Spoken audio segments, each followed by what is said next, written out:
Okay. Okay, sir. Hello, everyone. You all are welcome at Q3 IAS. Hope you all are well. And now my name is R K Shukla, as you know, and we are going to discuss our paper 2. And it's Indian Polity and Governance. And the second part of paper 2 is IR also.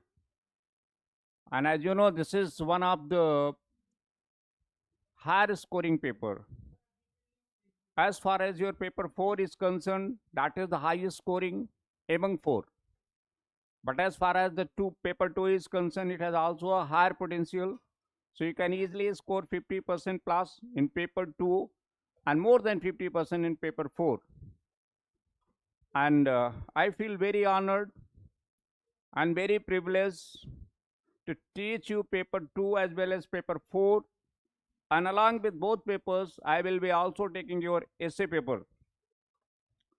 So I assure you, if you are prepared well at least in 3 papers, then believe me, result is yours.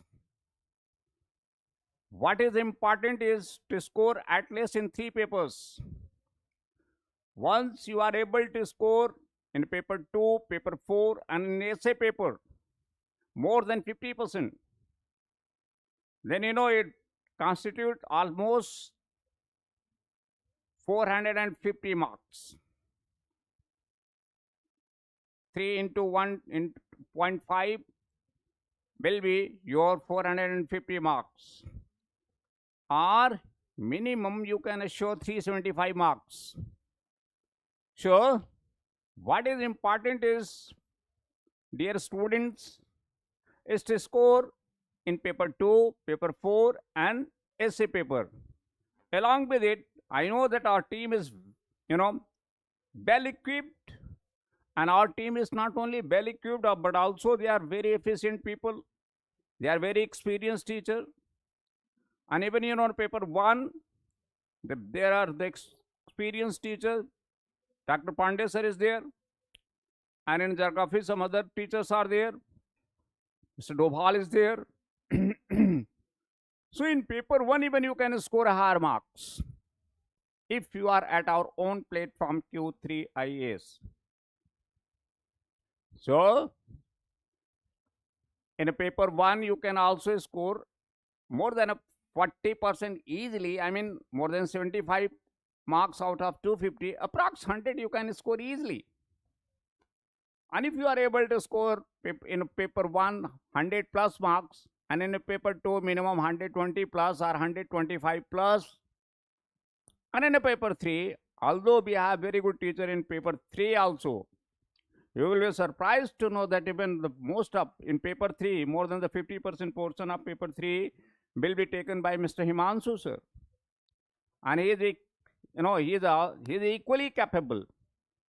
Although he is a younger teacher, he is a quite young teacher, but still he is having not less than 8 to 10 years, 10 years of teaching experience. So he has also developed the skills, knowledge and skills, so that you can score the higher marks. Okay, so I'm over here to teach you paper 2 and paper 4, and let us discuss the paper 2 first. And today's lecture is entitled to discuss the paper 2. And as far as our paper 2 is concerned, this GS paper is concerned, and let us discuss what is important in our GS paper 2 and how it can be handled as far as the prelims and the mains.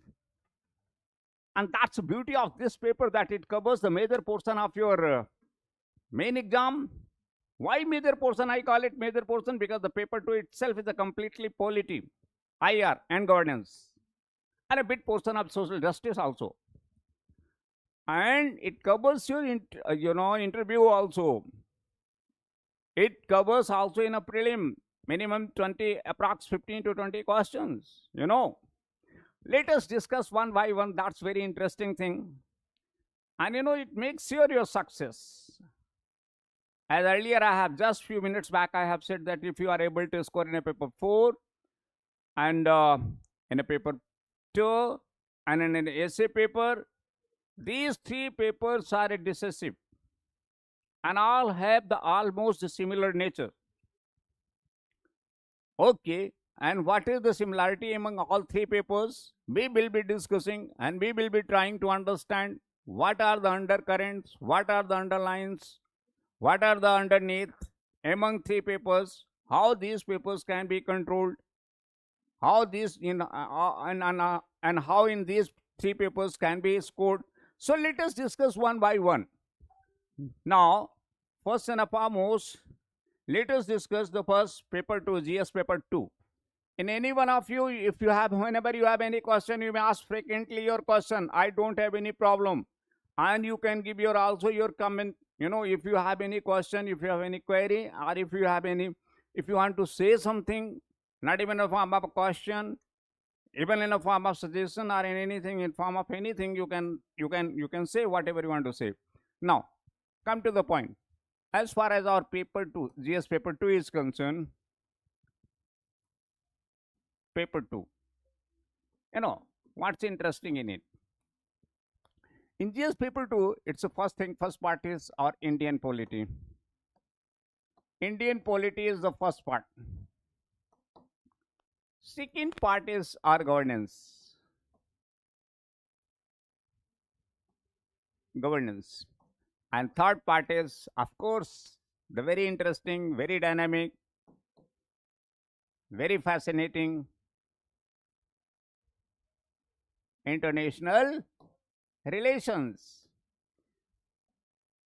My dear students, this exam is a very interesting exam. The journey of civil services, the journey of UPSC preparation is the most beautiful journey, most memorable journey, and I would say that it's the most, the fascinating, memorable,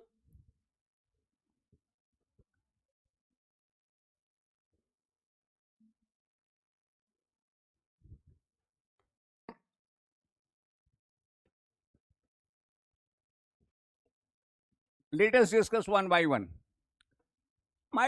As far as this Indian polity is concerned, this is relevant in, as far as Indian polity is concerned. As far as this Indian polity is concerned, this is relevant in prelim exam. So it is relevant in prelims. This is relevant in the prelims.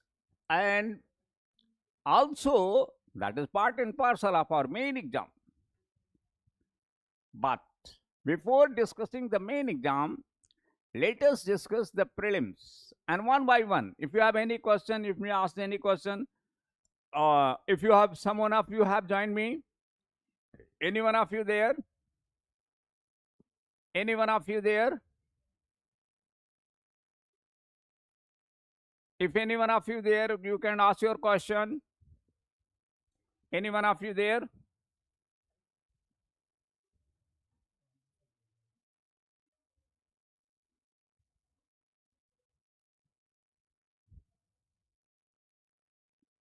Okay, any one of you there? All right. आइए थोड़ा है, आप में से कोई यहाँ पर उपलब्ध है? आप में से कुछ लोग उपलब्ध हैं? ओके, ठीक है। जैसे जैसे आप जुड़ते जाएं, आप अपने प्रश्न पूछते रहें, आप अपने सवाल पूछते रहें। जहां भी आपको क्वेश्चंस हैं, जहां भी आपको कुछ डाउट्स हैं, आप पूछते रहें अपने सवाल। आइए, चलिए पहले चलते हैं इंडियन पॉलिटी पर। As far as the Indian polity is concerned, if you have any question, if you have any one of you have any question,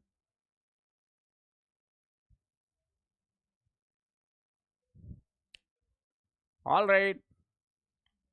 So now we are going to discuss this Indian polity, and this year this year we have seen the beautiful fusion of, आपने देखा होगा कि इस बार देखिए जैसे article 13 है, इस बार article 13 पर क्वेश्चन पूछा।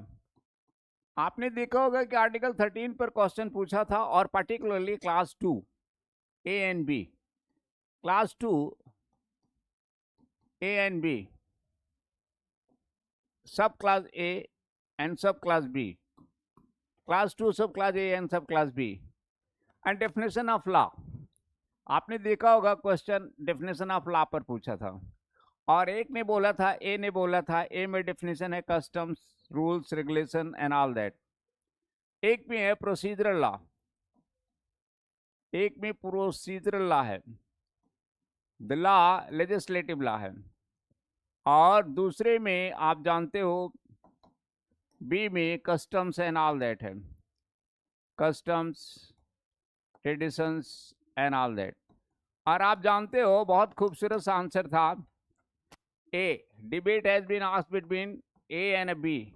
आपको जान के हैरानी होगी, देखिए दो स्टेटमेंट थे, दो लोगों का स्टेटमेंट था, A B C D, 4 option थे। आपको पता है कि एक में बोला था A is right, A is true, आपको याद होगा दूसरे में था कि B is true or correct, and C था कि A and B both are true, और आपको याद होगा कि बी इज ट्रू। और आपको जान के हैरानी होगी आपके, which one is correct, which one is correct, which one is correct? It is only customs, systems and traditions and all that. He is only legislative law is the considered as law, A says. And B says no, custom, traditions and ethos are also included in it. And now you know the whole, and it's a very beautiful question and very beautiful example. This is the beautiful example of fusion of paper 2 and paper 4. That is why it has been asked in the form of paragraph. Interesting thing what we want to discuss over this point. आपको लगता है कि ये paper 2 का सवाल है तो सीधे पूछ लेना चाहिए था आर्टिकल 13? तो भाई सीधे आर्टिकल 13 बहुत बार पूछ चुका है। उसने थोड़ा, इसमें 3 एलिमेंट हैं, एक तो ये फ्यूजन है पेपर 4 एंड पेपर 2, तो एक तो ये बात है, देखो पेपर 2 प्लस पेपर 4 का फ्यूजन है, पहली बात तो ये समझ लेने की है, इसीलिए पैराग्राफ्स के थ्रू पूछा है। बहुत खूबसूरत, ये पैराग्राफ्स के थ्रू पूछा है। क्यों पैराग्राफ्स के थ्रू पूछा है? इसीलिए पेपर 2 एंड पेपर 4 दोनों का कॉम्बिनेशन है, बहुत शानदार सवाल है। और दूसरी बात आप जानते हो कि इसमें एक लॉजिक इन्वॉल्व है, ये लॉजिकल है, पैराग्राफ बेस्ड है, जाहिर सी बात है इसमें लॉजिक इन्वॉल्व है, केवल फैक्ट्स पर बेस्ड नहीं है, लॉजिक पर भी बेस्ड है। और मैं तो इस सवाल से बेहद खुश हूं, इसलिए नहीं कि मैं पेपर 2 और पेपर 4 दोनों पढ़ाता हूं इसलिए खुश हूं, नहीं, ये बात बिल्कुल नहीं है, ऐसा आप ना समझें। मैं इसलिए खुश हूं क्योंकि इसमें fact and logic, I mean fact and intelligence दोनों का उपयोग है। भाई एक बात बताओ, आप जब सिविल सर्विस से सिलेक्ट होके जाते हो, आईपीएस हो जाते हो, और जब वहां पे कोई इंसिडेंट होता है तो जितना आप प्रिपेयर्ड रहते हो वो तो काम आता है, ठीक है, लेकिन आप अच्छे से जानते हो कि situations may be new, incident may be new, condition might be more challenging और लेस चैलेंजिंग। तो भाई हम जितना एंटीसिपेट किए रहते हैं वही हमेशा नहीं होता ना, जो एक्सपेक्ट किए रहते हैं वही नहीं होता ना, हमें कुछ अनएक्सपेक्टेड भी होता है। तो फिर क्या काम आता है? इंटेलिजेंस काम आता है ना। खाली डिलीजेंस काम आएगा या इंटेलिजेंस की भी जरूरत है? खाली रट्टाफिकेशन ऑफ डिलीजेंस ही काम आएगा या इंटेलिजेंस की भी जरूरत है? इसीलिए ये सवाल बनाया है, बिल्कुल ठीक बनाया है क्या आप केवल फैक्ट्स मगअप करके चले गए कि ये इसमें इतने आर्टिकल्स हैं, इसमें ये डेफिनेशन है और इस डेफिनेशन को इस अमेंडमेंट से ऐसे चेंज किया गया? Article 13 class 4 has been added by 24th amendment and implementation of article 39B and C has been implemented by the 25th amendment. भाई आप याद कर लेते हैं और जाके वहां टिक कराते हैं. This is not the exam. This is the only exam of your memory. This is the only exam of your ability of retention. This is the only exam of your ability of rectification. But this is not the exam. But this is not an exam of your intelligence. Exam of intelligence is very important, because ultimately what matters is your intelligence.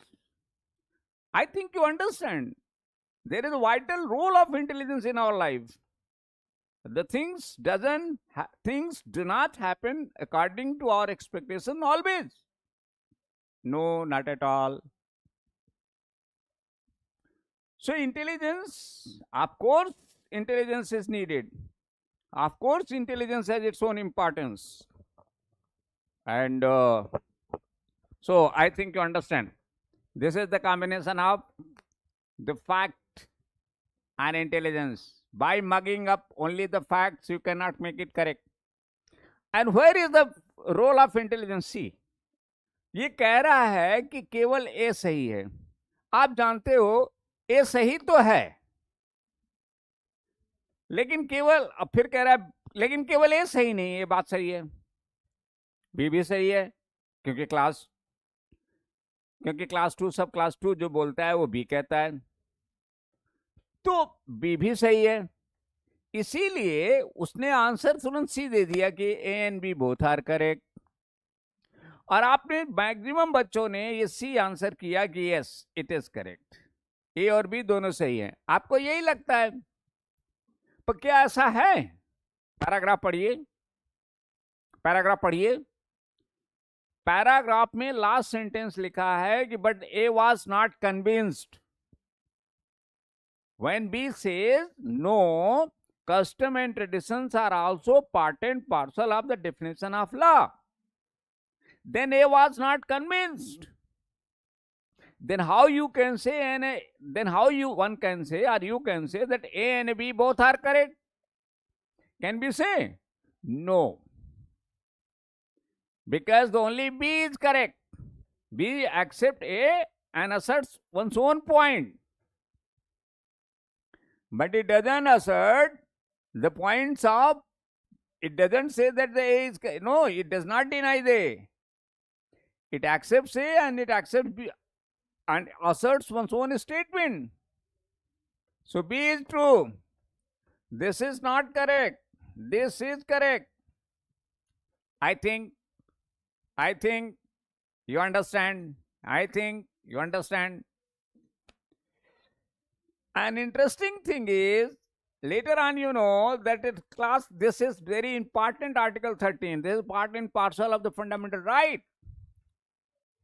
And clause 1 of Article 13 says that anything cannot be abridged or removed or contravention to fundamental right can be accepted or can be amended. Clause 1 is a beautiful, very, very beautiful. And last class 4 has been added. Class 4 has been added by your Article 20, Amendment 24. Let us move on, See, that case is this Article 13 again has been amended by 24th Amendment. 24th Constitutional Amendment. When it came into existence,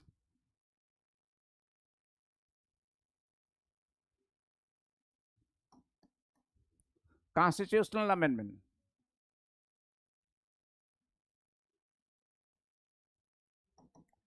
This 24th Constitutional Amendment. Now it added, what it added?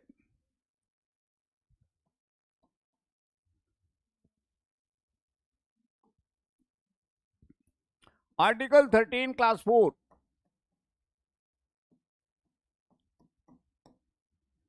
Ding, ding, ding, ding. Ding, ding, ding, ding. And that was the reaction of the Golaknath. That was the reaction of Golaknath. See, the serious issue begins with the 24th Amendment. Before the 24th Amendment, there was nothing so serious because that was the Nehruvian period. And from 24th, it begins the Mrs. Gandhi's period and goes to 42nd Amendment, up to 42nd Amendment. The whole story goes from 24th Amendment, 1971. It was 1971. Then it goes to your in 1976 it goes to your 42nd Amendment.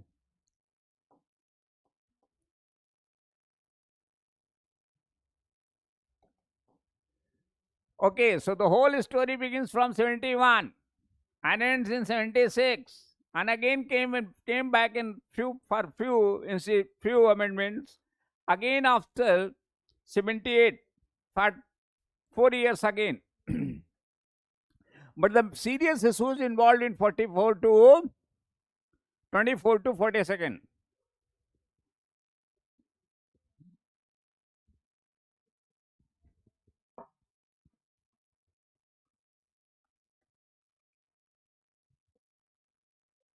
So the story begins with the Golaknath. Then the story, it was the Golaknath case. The story begins with the Golaknath case. Actually, what is the case? If you want to understand first the primary level questions, and the primary level questions are also decisive. If you are not able to make correct primary level questions, then it will be difficult.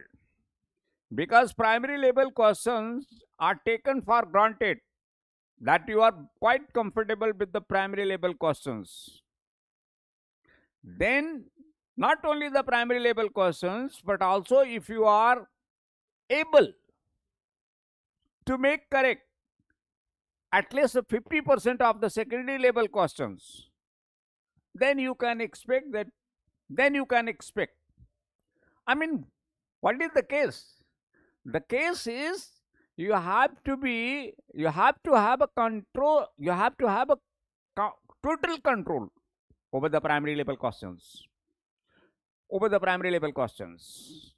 So this is the one of the primary level question. First, the Golaknath. Serious issue involved from Golaknath, Keshwanand Bharti and Minerva Mill. So the story begins with the Golaknath. And then comes to your Keshwanand Bharti.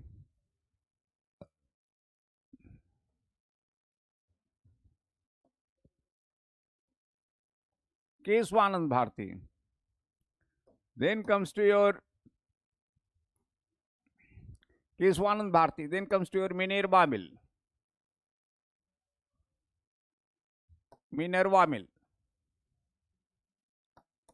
Okay. And all these are three great decisions.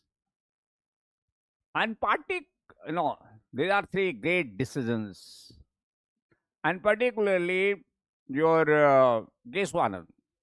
Golaknath has admitted that yes, of course, the fundamental right can be amended. So that is amendable. And the Keshwanand Bharti is a very interesting case. Keshwanand Bharti came into 24th April of as far as the Golaknath case is concerned, it admitted the amendment because it came, and it was the most important case is the Keshwanand Bharti. And then comes to your Minerva Mill. It drawn the limitations of the parliamentary sovereignty. We cannot go in detail because this is your basic lecture, this is your introductory lecture, but okay, all right. This is your Keshwanand Bharti. Let us discuss this one, Keshwanand. If we discuss the Keshwanand Bharti case,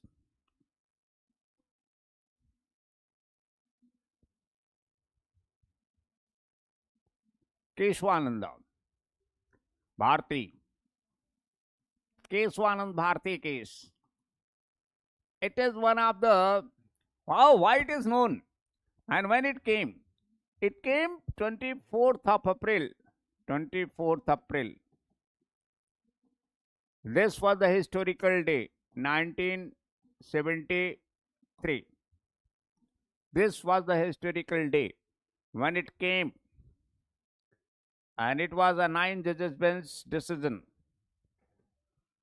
And what was the main important points of the decision? And let us discuss for the polity for prelims, and then we will be coming also on a mains, and then will be also coming on your IR. And one interesting thing is BIMSTEC is also asked, IR is also asked in your prelims. So one question I have taken. Let us discuss this one in detail, then we'll come on it. Now, this one, it is known for something. First thing, it is known for blanket protection. It has warned you cannot take the blanket protection. It is known for blanket protection. Okay, what is this blanket protection? It is also known for crippled,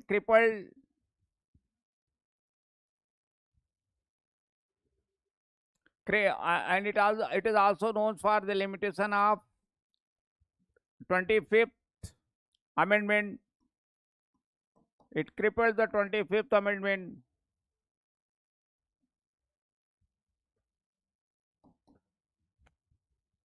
But it also 25th crippled has been crippled, and it also known for doctrine of basic structure.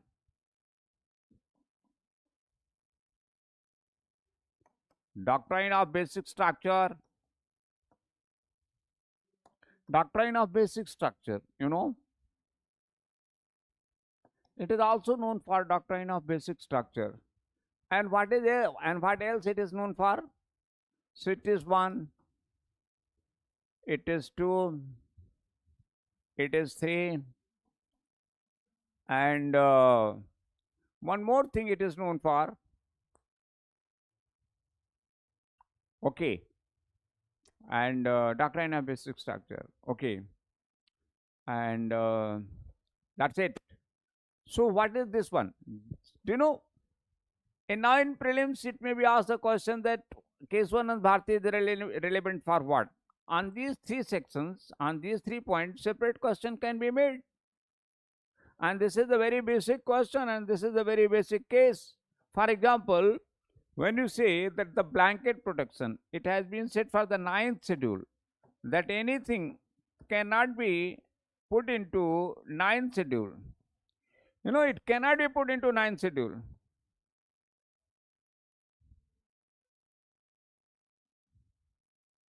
Protection of the 9th schedule. You know, blanket protection of 9th schedule. Because you amend something and you can, if you want to put in 9th schedule, you cannot do that from the day of 24th April 1973 onwards. The day and onwards, you cannot put.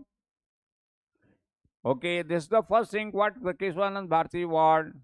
This was the first case. Second thing, they say that the 25th amendment was crippled. The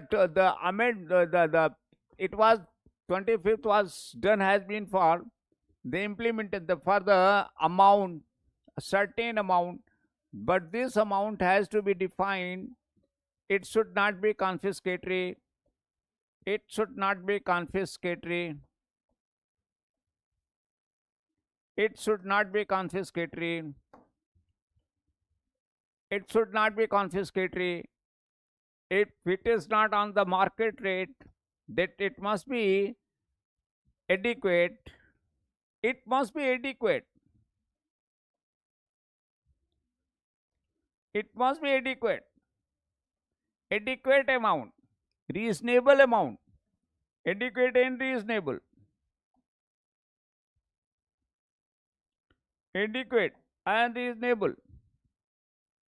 Confiscatory, it should not be there. And it has been done for the implementation of 39B and C. It has been done for the implementation.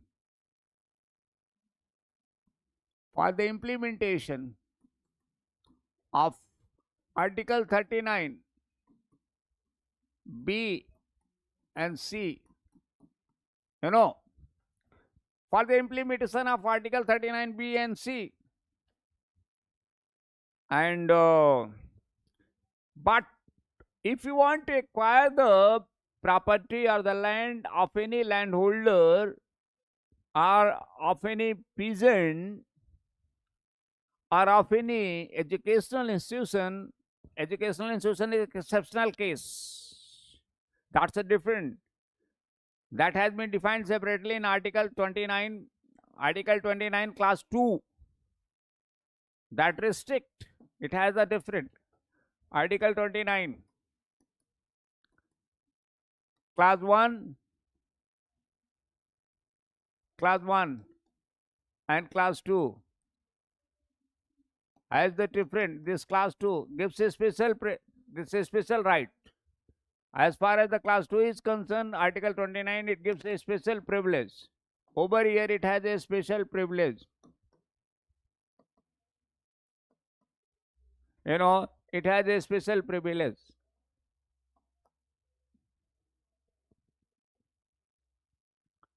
Privileges.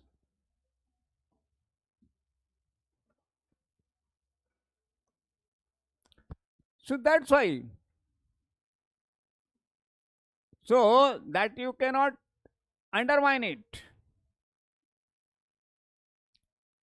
You cannot undermine it. One, you cannot acquire the land of the peasant, or you cannot acquire the land of any. As far as the educational institutions are concerned, you have to give the full compensation. Over here, the full compensation. Over here, the full compensation. The full compensation is required. Not the confiscatory or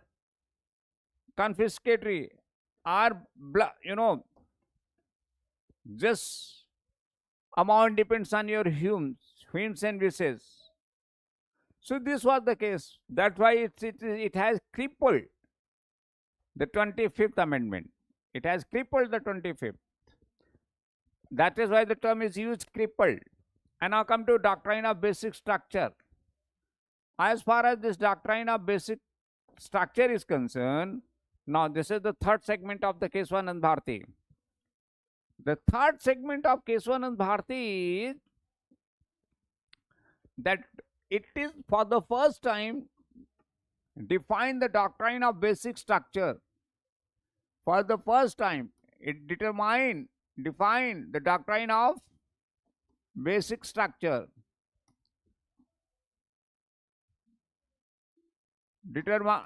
Basic structure. You know, doctrine of basic structure. You cannot, but as far as the definition of basic structure is concerned,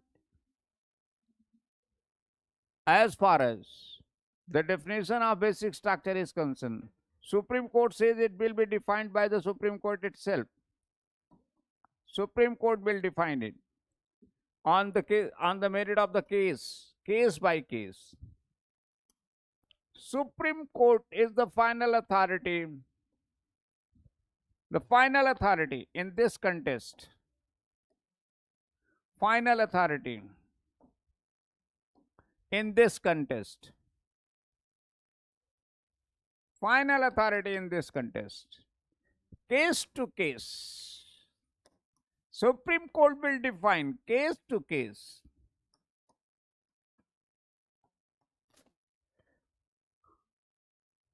So, as far as the basic structure, you know, many things have been added in basic structure. And still, the list of the basic structure, element of the basic structure is going on. Prolongs. So, that prolongs. Right? That continues. So, what is the basic structure? Who will define the basic structure? कौन define करेगा, कौन परिभाषित करेगा, कौन बताएगा? और इसकी जो वो श्रृंखला है वो केस दर केस बढ़ती जा रही है। और ठीक है, और आपको जान के हैरानी होगी, across the world there are the 9 countries who have accepted which have accepted the doctrine of basic structure. That is the innovation of the Indian political Indian system. That is the democracy, Indian judicial system, Indian judiciary. That's a proud. We should be proud over it. 9 countries, you know, nine countries has accepted. 9 countries have accepted the doctrine of basic structure, which have been derived by Indian judiciary, which have been derived by the Indian judiciary, you know. So we are proud of that we could have developed such a great. So we could have developed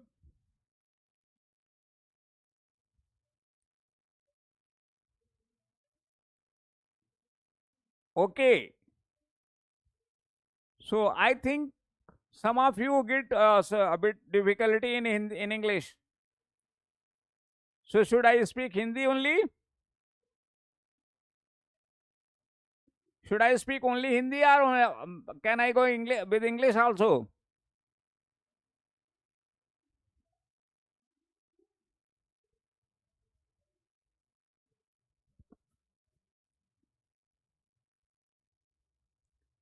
Is it not possible to speak Hindi?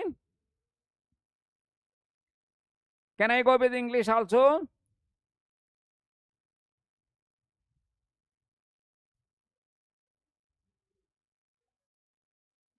Okay. May I speak a bit Hindi?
Okay, let us move on.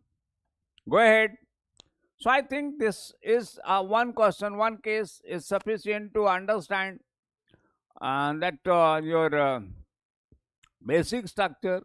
And similarly, Minervale is also very important. Why Minervale is very important? See, let us move to another. Minerva Mill.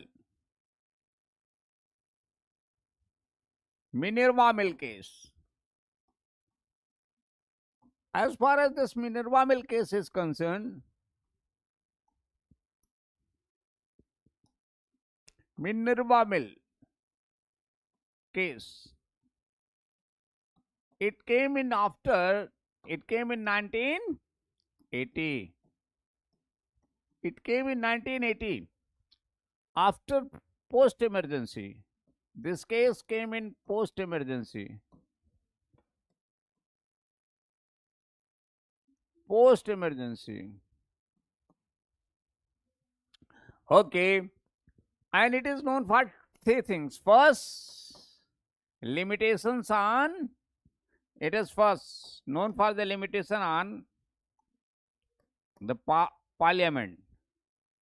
Limitations.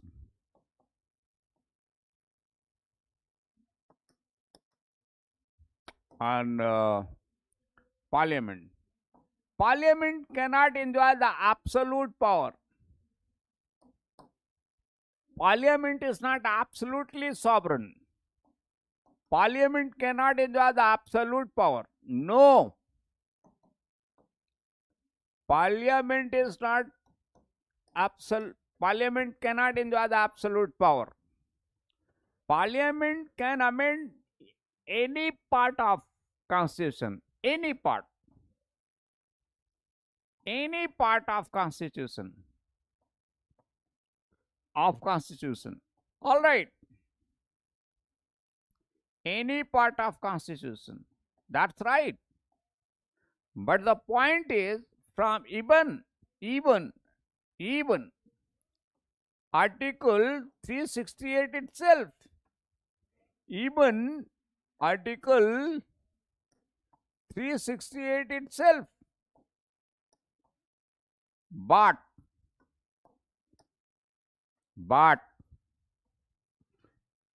the point is, again, Parliament cannot violate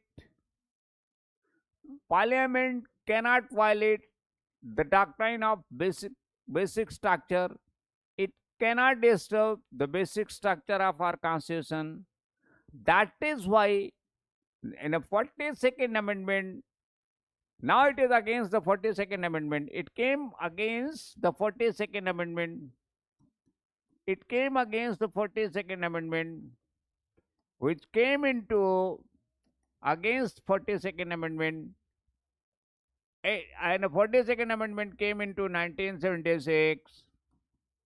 And then Minerva Mill case came, counter to 42nd amendment, and it counteracted 42nd amendment, because 42nd amendment has added Article 368 and has added class 4 over here, added class 4 and 5 class 4 and a 5 has been added by in Article 368.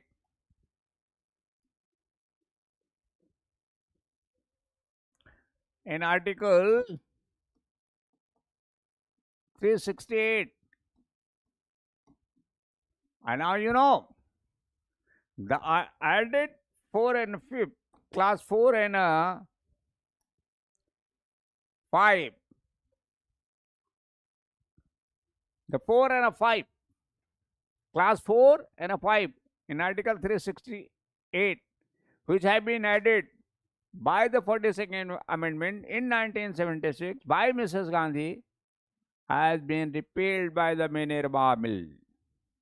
So, it has been repealed.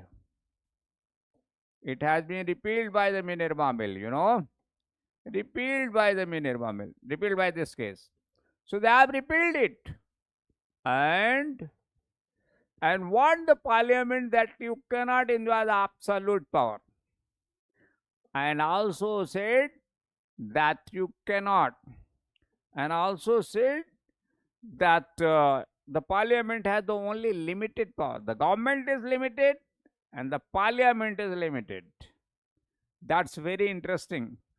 So, as far as the government is concerned, so point 2, limited power. Okay, all right. So it indicated the limited power. Okay, is it interesting?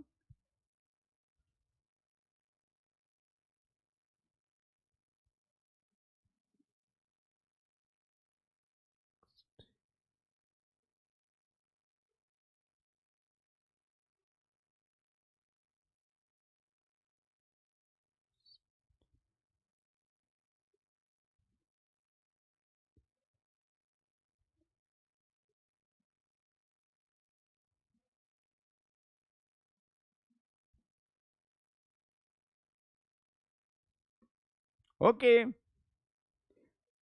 Have you any question? Any one of you may ask any question.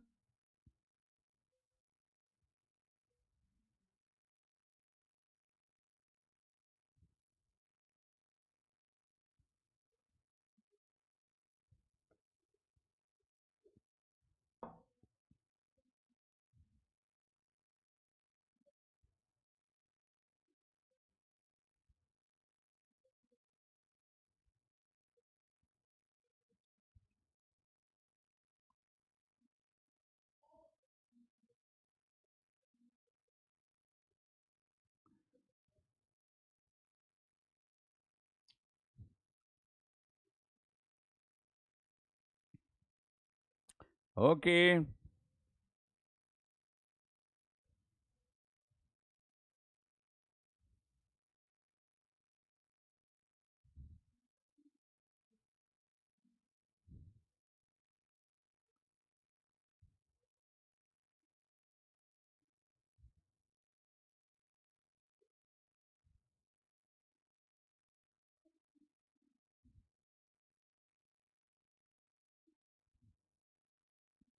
That's right. Let us move on. So, as far as prelims is concerned, we have discussed few cases, and I tried to tell you that how the questions come in our prelim exam. And see, this is uh, this is the right platform if you want to crack the exam, because the most of the teachers are so efficient, so equipped, and almost all the your previous year question, your traits and your skills, your all the dimensions they have marked up on their own tips. So they communicate it frequently. They communicate it without any hesitation, and so that you get benefited. So as far as the prelims is concerned, and one more thing, BIMSTEC. This year they have asked the BIMSTEC. So IR, let us move to your Indian Polity you have discussed, and in the main exam.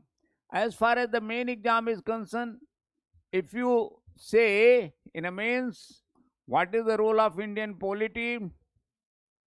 Then again there is a great areas where the question comes frequently. The question comes on federal structure. Federal structure. This federal structure is the one of the most on federal structure. So one, you have to understand that the division of the power, division of the finances. Suppose the on federal structure, the question has been come. If the question comes on the federal structure, so first define what is the very first thing, what is the definition of federal structure? You know, it's our quasi-federal structure. Quasi-federalism. What is this quasi-federalism? Quasi-federalism. We have accepted quasi-federal. Our state is quasi-federal. Define it. K.C. Ware has defined. It has been defined by K.C. Ware. You know, K.C. Ware. K.C. Ware has defined it. And he had defined what is the quasi-federal. It is the state, it is the union state, it is a union with the federal structure, with the federal state, or the federal state, or the union of federal state. So is it a union of federal state, or the federal state of, or the federal state, union of the states? I mean to say, which one is biased and which direction? Whether it is biased to union or it is biased to federalism. You know, Keshav has made it very clear that Indian, and your Dr. Ambedkar have also made it clear.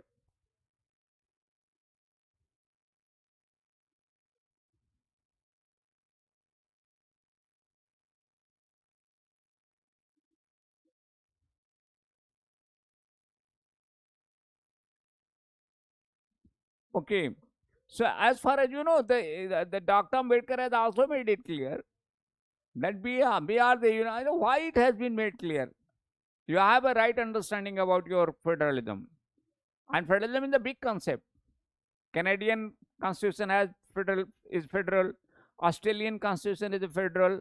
US constitution is a federal. USSR elsewhere earlier has been a federal. Indian constitution is a federal, but everyone has defined the federalism in its own way. So when they define the federalism in their own way, our federalism is very nearer to Canadian federalism. Okay, but I'm not going to compare with all federal structure. As far as our Indian federal structure is concerned, let us discuss this one. So it is unitary biased, and it's a unitary state with federal structure. So it is biased to union. Biased to union. It is biased to union. And union is given more strength. So as you know that in Indian federalism, union is given to more power, has a more power. Okay. So first thing is the definition. And as far the second point is concerned, now it defines the separation of power, division of power. So second thing is our division of power. And articles have been divided, division of powers has been also defined in our constitution. Then third comes to your the financial power and political power as well as the financial power, political powers as well as the financial powers. You have to define separately how it has been distributed, distribution or division of power. And then fourth point you can discuss the Sarbomai case, Sarkaria Commission. But let me come before, yes, and then Sarkaria Commission, recommendation of Sarkaria Commission.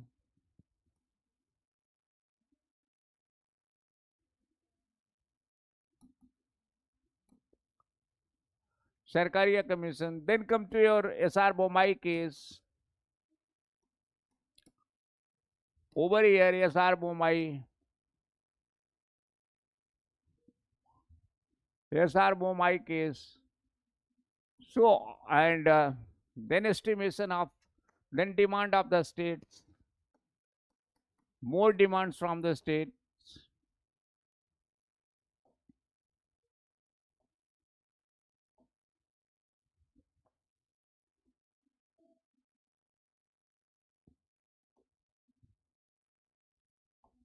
Demands from the more power of from states.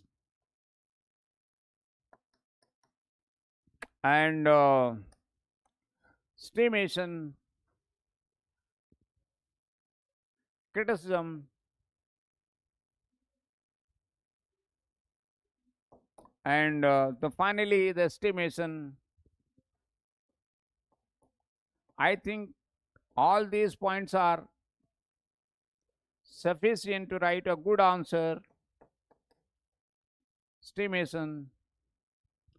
So all these points are sufficient if you if you are having a bit knowledge of federalism, and if you have gone through the federalism of not only the Indian context but also in other contests, then you can easily examine it and you can easily explain it. And the uniqueness of Indian federalism is, at that time we have been in integration of reorganization of state, integration of state, emergence of the nationalism. All these have been the factors of that time. आप जानते हैं उस समय राष्ट्रवाद का उदय हो रहा था, भारत स्वतंत्र हुआ था, उसको संगठित करना था, 652 रियासतों में टूटा पड़ा था, उसको एक साथ इकट्ठा करना था। अभी हम बहुत ज़्यादा फेडरल हो नहीं सकते थे, अभी हमको फेडरलिज्म को यूनिटरी बायस रखना ही था, क्योंकि अगर हम यूनिटरी कंट्रोल नहीं रखते तो फिर से बिखरने का डर था, जो हम बड़ी मुश्किल से एकजुट कर पाए थे, इंटीग्रेट कर पाए थे, तो उनको हम ऐसे ही आसानी से नहीं बिखरने दे सकते थे। इसलिए हमें यूनिटी, इसलिए डॉक्टर अम्बेडकर ने भी बोला, डॉक्टर अम्बेडकर ने बार बार बोला कि हम यूनिटरी बायस्ड क्यों हैं, आखिर ऐसा क्या है कि हम यूनियन को ज़्यादा पावर दे रहे हैं और स्टेट्स को कम। और अगर आप मेरे व्यू पॉइंट लेना चाहते हैं तो मैं अपने व्यू पॉइंट्स भी आपको बता देता हूं कि मैं बिल्कुल डॉक्टर अम्बेडकर से सहमत हूं इस कंटेस्ट में, इस पॉइंट पर।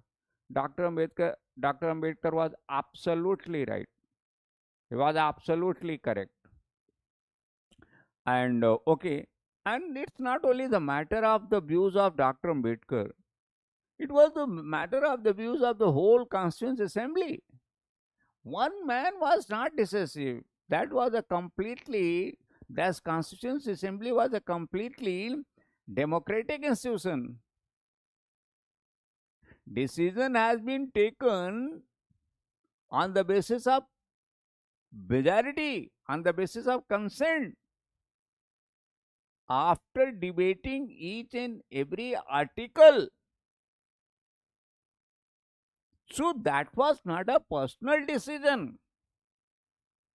Oh, come on, don't talk like a common man. Common man can say that this was the Nehru, this was Ambedkar, this was Patel. No, don't talk in such a language. That's the language of the common man. You are serious. You are the student of civil services exam, and you are going to, to have a great. You are, part of this great system. Don't talk like the stupid fellow they talk on the televisions and everywhere. They are very cheap people. They are concerned only with the success, fair or a foul, in some way or other. So they can do anything for their success, to get to be popular. They are very cheap people. Don't listen them. Doctor, So all right, this is a serious job, and this is a highly intellectual concern, and that's very interesting. That's the beauty of it. Once you understand ins and outs, once you understand all the pros and cons, once you understand the details, once you understand the nook and corners, once you understand the intricacies of any issue, then you are at least having some knowledge, and then you can say something meaningfully. And the people who know this, hardly they speak outside the class. But the people who do not, the people who don't know anything, all the time they speak. And I'm not going to, discuss all that. You people understand all. And now let us move to our, this is the question, and very most common question I have discussed with you, so that you can easily understand at least. And this is not common, it is common but important. It is asked frequently in our main exam. And of course, this is an important concept. And similarly, there is another important concept, emerges your governor, Your governor is also important. Your speaker is also important. Your constitutional bodies are also important. You know, the question comes frequently on a different pockets of the whole syllabus. So slowly and gradually, when you become able to understand, slowly and gradually, when you become understand the different pockets and different sections of your syllabus, then you become then you can write the answers in right manner. So first thing what you need to do is to have a right understanding. And to have a right understanding, there you have only two options. Either you go with the good teachers, or you go with the good textbooks, I mean, not बाजारू किताबें. बाजारू किताबों से आपका nothing is going to happen. Read the textbooks, original text and all that. Either you join a good teacher, you get a good teacher, or the good books. Otherwise, nothing will help you. Otherwise, it will be difficult, you know. And the rest of the thing. Okay, so I have taken the one example of your main exam. Let us move to one example of our IR. Or if you say that I can take one more example of your main exam. Let us discuss. We have time. So let us discuss one more example of your main exam. This is the federal structure. Another question generally comes on governor. Okay. Now, when the question comes on governor, what is the role of governor? Examine the role of governor. I am writing in short. Okay. Now see, the first you have to define the definition. The definition of governor means the governor as well as the lieutenant governor and LG. And so first point will be the definition of governor. And always discuss with articles. Definition with articles.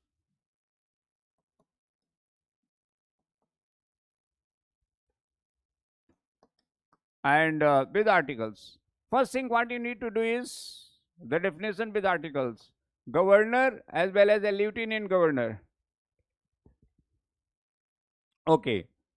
Second thing, what is the second important point is? Second important point comes to that your governor is during Constituent Assembly, it has been Constituent Assembly.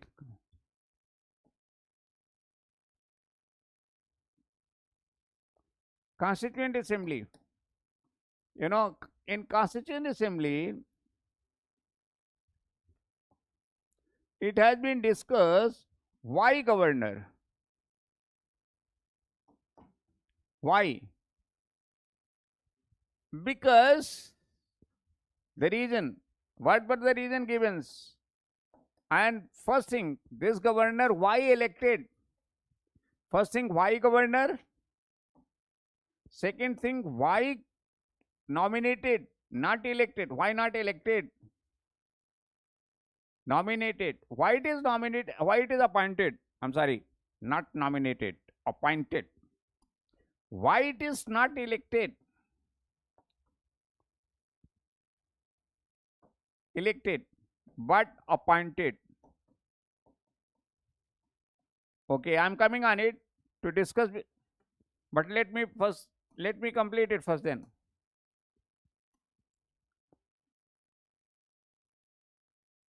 Okay, why appointed? Why not elected? And why governor? First thing. And then come to our third point.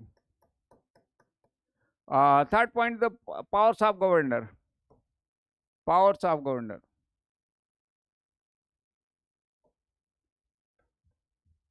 When we talk about the powers of governor, and let me explain. And I have to also discuss your the IR. But okay, all right, no problem. Don't move fast. Powers of governor. Then comes after powers of governor, different kinds of and the justiciability of the. So when powers of governor, it comes the matter of powers of governor. So three things, dimensions of powers. dimensions. And the very interesting thing is the first thing, and one special power of governors. What is this? And you know, as far as the executive power and all that is concerned, that's fine. Legal power and executive powers. Don't emphasize on that. See, what is the beauty of this question? आप समझते हैं, देखिए बात ये है कि अगर आप इस पर हिंदी, अगर आप इस पर जोड़ देंगे, किस पर? एग्जीक्यूटिव पावर्स पर, ऑफ कोर्स उसके पास एग्जीक्यूटिव पावर्स हैं. अगर ये जो एग्जीक्यूटिव पावर्स हैं और उसके पास लीगल पावर है, जुडिशियल पावर्स भी है, एग्जीक्यूटिव पावर्स है, जुडिशियल पावर है, अगर आप इस पे बहुत एम्फेसिस देते हो तो आप ज़्यादा नंबर की उम्मीद मत करो. तो हाई स्कूल का बच्चा भी जानता है उस पे ज़्यादा मार्क्स आने वाले हैं नहीं. ज़्यादा मार्क्स, अच्छे मार्क्स तभी आएंगे जब आप उसके स्पेशल पावर्स पे बात करोगे. इसको ABC में लिख लीजिए.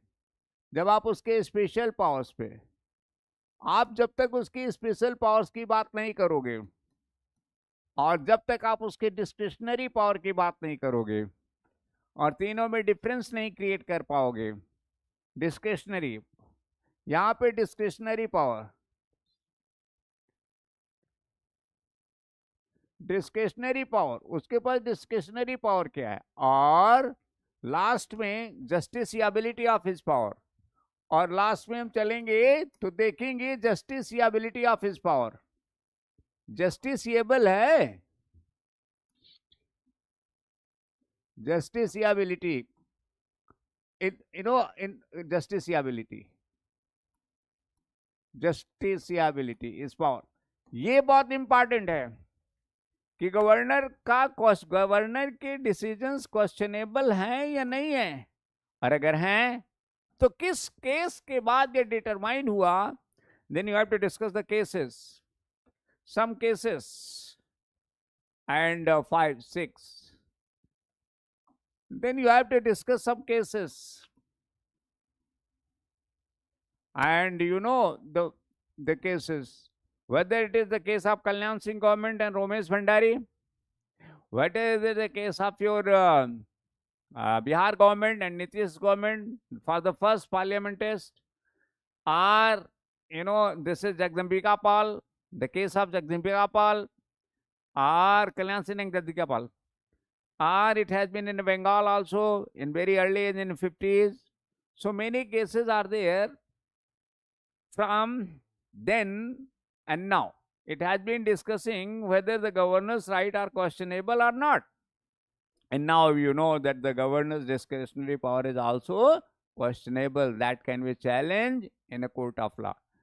And also, so one more thing you can discuss, how the governor is more, the differences between governor and president. If you want to discuss, you can, or if you don't want to discuss, no problem, because your answer is over.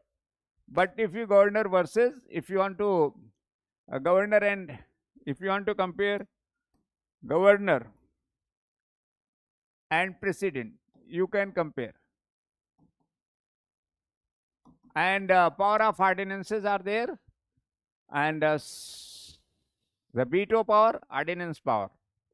Two differences will be there, and how, what are the veto powers of president, what are the veto power of the governor, and what are the powers of ordinances of governor and president. Both are almost more or less common.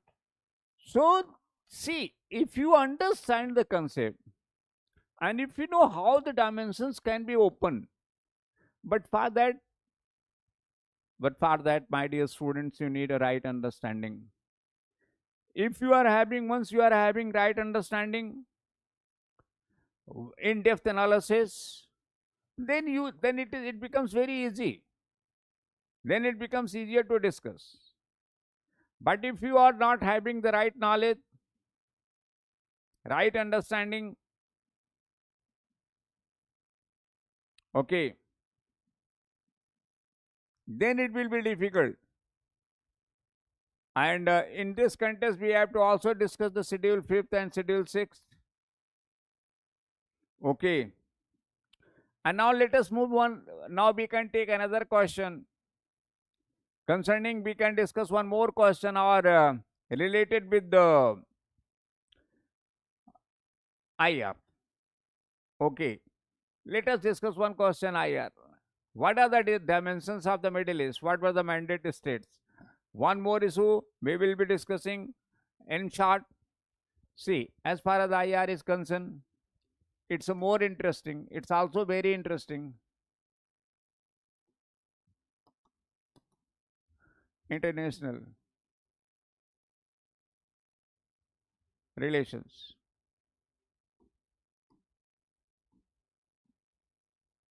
International relations.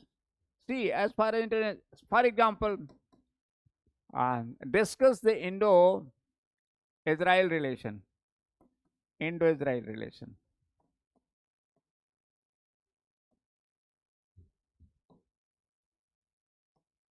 Now, how many dimensions?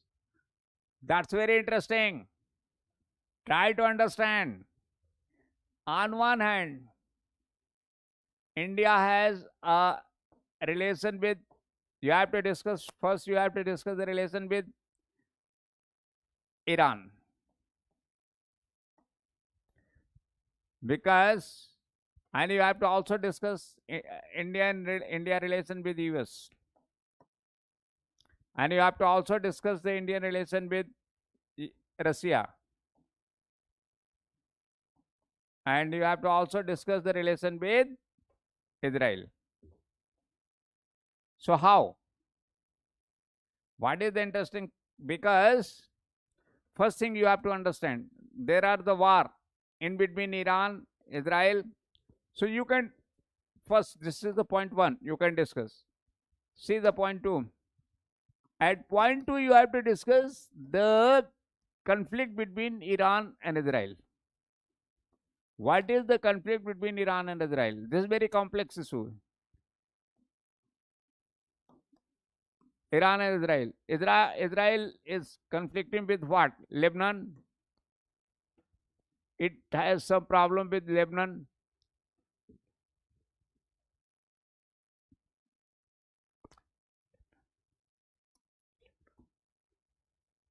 It has some problem with the Lebanon. Okay. It has also problem with the Arab. It has also problem with the Hamas. And it has also problem with the Iran. This is the complex issue. So Israel is almost a buffer state utilized by the US to control, to make the, to make the power balance in Middle East. So first thing what you have to understand is that this Israel has been created by US and UK after Second World War for maintenance of, to control, to make the balance in the Middle East. And not only to make the power balance in Middle East, but also to have a control overall in Middle East so that the resources can be utilized. So their second agenda is the resources. Political agenda is the front. Economic agenda is the second one. Economic agenda is a hidden agenda. Political agenda is open agenda. Without political power, without the balance of political power, without the political control, you cannot take away or you cannot dictate the policies of any country unless and until you have a political power or political authority. So political power comes first. In order to retain the economic resources. So their concern is to take their economic advantage. But for that you have to make a power balance. And for that you have to divide, you have to make them disturb. And also not only disturb, Iran and Iraq has been. So all the factors have been disturbed by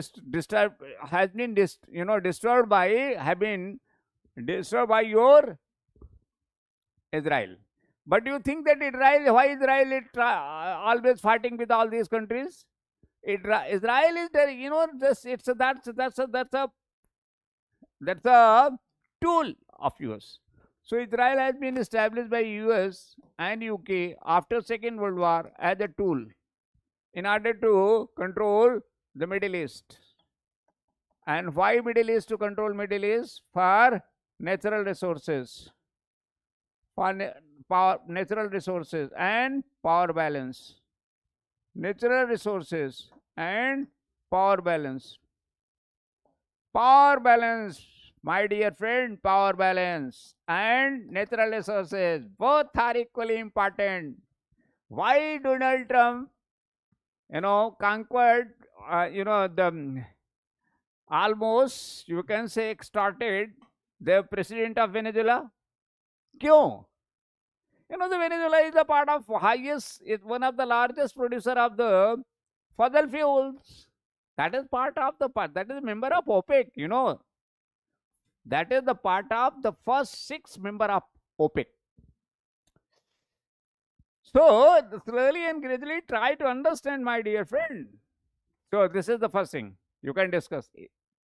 And on one hand, why Israel? So that is why Israel is certain not to. So the first thing, we are discussing Indo-Israel relation. So this Israel is conflicted with all that. Now our question is, then question arises, what is the relation with Iran, relation of Iran with China and Russia? China and Russia both have been supported. Both have been supporting. But the question is, they never come in the front of US. They have been supporting from back door. They have been supporting, each other from back door. But they do not, now the Russia is not in position to confront from front. And China, the foreign policy of China, you don't understand. China never comes in confrontation. China's interest is in expansionism. China believes in realistic foreign policy, aggressive realistic foreign policy. But this aggressive realistic foreign policy of China is meant to suppress the weaker nations. China never tries to confront with the stronger nation. No. China has no ambition to rule the world. China has no ambition to become the world leader. Only Russia has ambition to become the world leader, as it has to be, as it used to be. And still it has the ambition to become the world leader. But who is leading the world for last 100 years? Approx? Or on 1958 onwards? 1958 onwards means, 40 and 65, like almost 65 years or 70 years. It's US. And why I'm telling you 1958? Why not 1945? But forget about 45. US has proven its leadership over the world in 1945 when it conquered the Second World War through the atomic weapon, and it bombarded on Japan, Hiroshima and Nagasaki in month of August on 6th and 9th. At that time, US has proven its legitimacy, its world leadership. But UK was not ready to accept the world leadership of US. And it was the conflict of Suez Canal when for the first time UK and US have been against each other, and more surprisingly, Russia and US have been on same boat. On the other hand, France and UK have been against the US and Russia. So in history, for the first time, it was the case when Russia and US came on the same platform, on same boat. So you understand, that was the date. That's why. So Iran and China, you discuss this one, and then now our stand point. Now come to the point.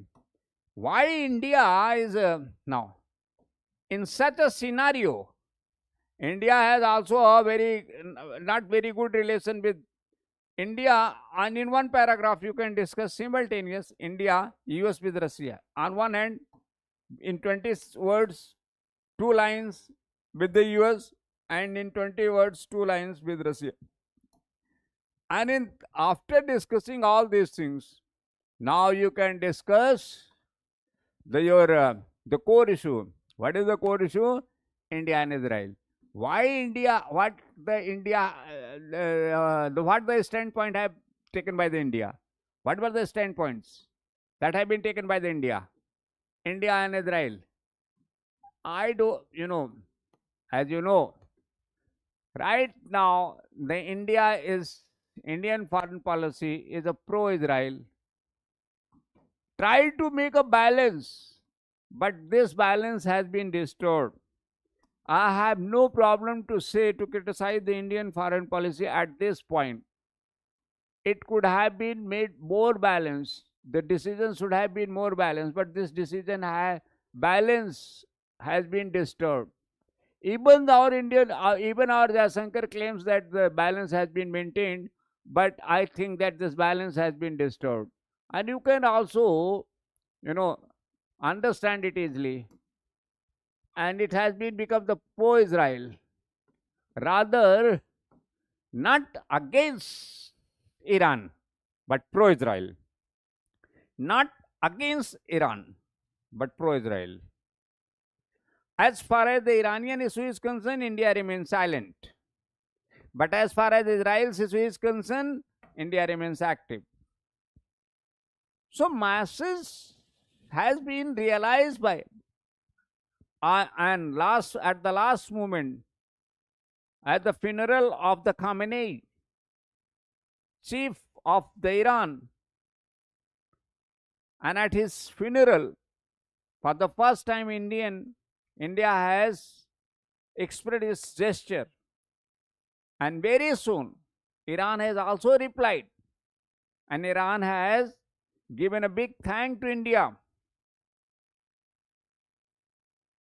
So Indian foreign policy has been shifting from the realistic foreign policy, defensive realistic foreign policy, to still it's a realistic foreign policy, but it has been shifted from equidistance to equiproximity, and non-aligned to multi-align.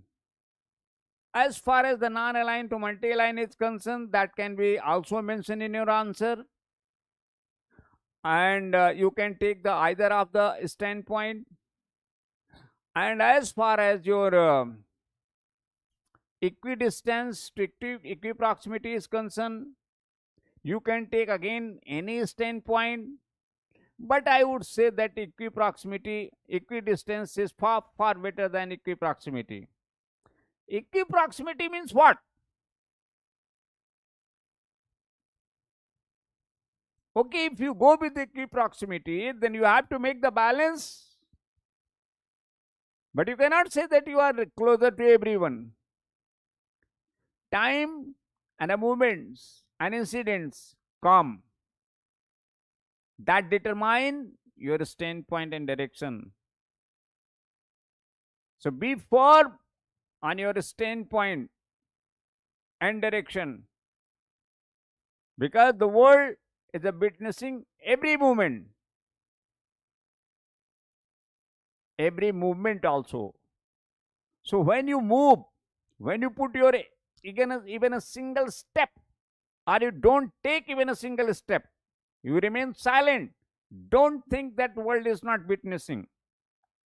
The world is witnessing your every move. Your means Indian move. So people are not fool. People are not, So they are across the nation, most of the heads of the nations, all the intelligence of nation, you cannot make them fool. So your standpoint will be understood. So make your standpoint in the favor of humanity, in favor of peace and tranquility, in favor of the peace and prosperity. in favor of the coexistence, which have been our own ideals. So deviation from those ideals, I don't think. Okay, all right, it's a new phase. That can also define in a new way. So it's a making of a new way in our foreign policy, because this is rightist government, and rightist government wants to make its own foreign policy in its own way. So nothing is wrong with that. Okay, so go. Okay, all right, travel. Go with this new direction, and see what will be the consequences. And definitely some things have been damaged. Definitely, I have no hesitation to say that something has been damaged. So all right, I think it's enough for today, and we have discussed in detail your prelims, mains, and interview, not as in during our classroom, but as your during the first webinar and first lecture. We did not go into so minute detail with articles, because it would have been a heavy for you. So I did not discuss the intricacies. Just I have discussed the framework, so that you can understand what is at least the standard form, or what is at least the standard way, so that you can understand at least the standard way, the required standard way. So later or sooner you have to come on this standard way. And I must tell you, if you want to make your journey easier, and enjoyable, so come with us. Then you will be enjoying your journey, and you will be more comfortable, and you will not be supposed to take more tension, more difficulties. Most of the pains will be taken by your teachers. I mean, my team and my team. This team is a very so you can take advantage of this one. What else I can say? I can say the only thing, nothing more than that. I don't want to say anything anymore. Decision is yours, choice is yours, and now judgment is yours. Decision is yours, choice is yours, and now the judgment is yours. So I leave everything on you, on your wisdom. All right, wish you all the best, good luck, and hope soon we will be interacting with each other. Thank you so much for listening me for more than 1.5 hours. So all right, thank you everyone. See you again. See you soon, probably. Okay, all right. Thank you.